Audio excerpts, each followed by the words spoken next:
Welcome back to Infinity Beyond. We've journeyed through the vastness of the cosmos and the mysteries of quantum physics to uncover the nature of time. But what about the time you feel?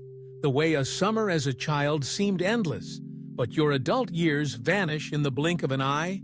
Why does time feel like it's speeding up as we age? And why do moments of fear seem to stretch, while moments of joy disappear too quickly? These aren't questions of physics, but of psychology.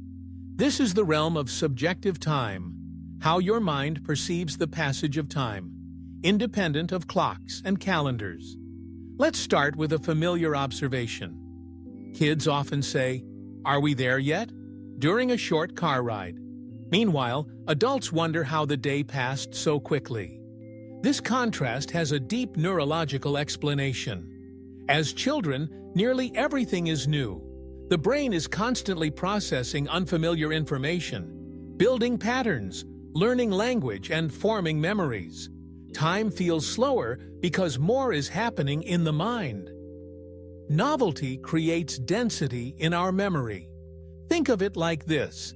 The more new experiences you cram into a moment, the longer it feels in hindsight. That's why a single hour on your first day in a new city feels longer than an hour spent scrolling your phone in a familiar place.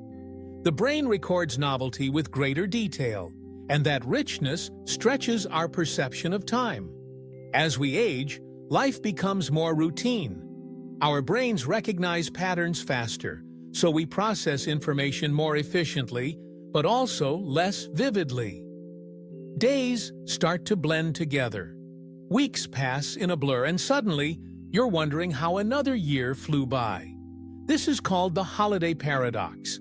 When you're on vacation, time seems to fly while you're in the moment, but afterward, it feels full and rich in memory. In contrast, a week of routine work may feel long while it's happening, but short in retrospect because there was little variation. So here's the secret. If you want time to feel slower, you need to fill it with newness. Travel. Try a new hobby. Take a different route to work. Talk to someone new. These small acts create memory anchors that slow down the way your brain records time. Let's go deeper. Our emotions also warp time. Fear and stress tend to make time feel slower. In dangerous situations, the brain floods with adrenaline and becomes hyper-aware of its surroundings. It encodes more detail, making the event feel like it lasted longer than it actually did. This is why time seems to stretch during a car crash or intense anxiety. On the other hand, joy and flow states, like when you're absorbed in a good book, a creative task, or a great conversation, compress time. Hours disappear, and you're shocked at the clock. This is called time compression, and it's a sign that you're deeply engaged.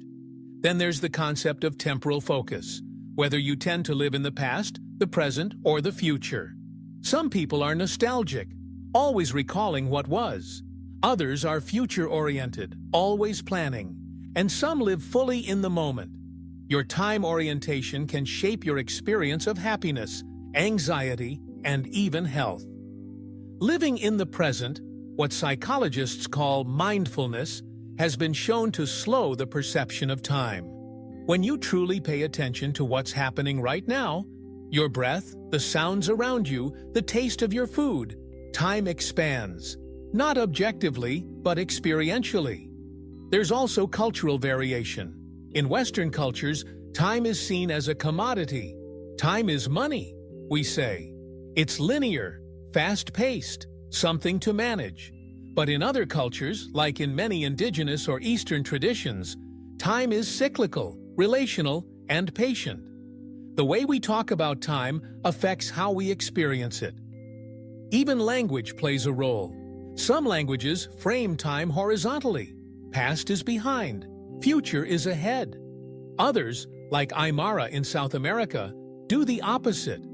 The future is behind because we can't see it, and the past is in front because we remember it. The more we study subjective time, the more we realize we don't live in time. We create it. Our brains are storytellers. weaving moments into a narrative. That narrative determines whether we feel rushed, relaxed, fulfilled, or lost. And here's the hopeful part. While you can't slow down the ticking of the clock, you can change how time feels by changing how you live. Be intentional. Break monotony. Embrace novelty.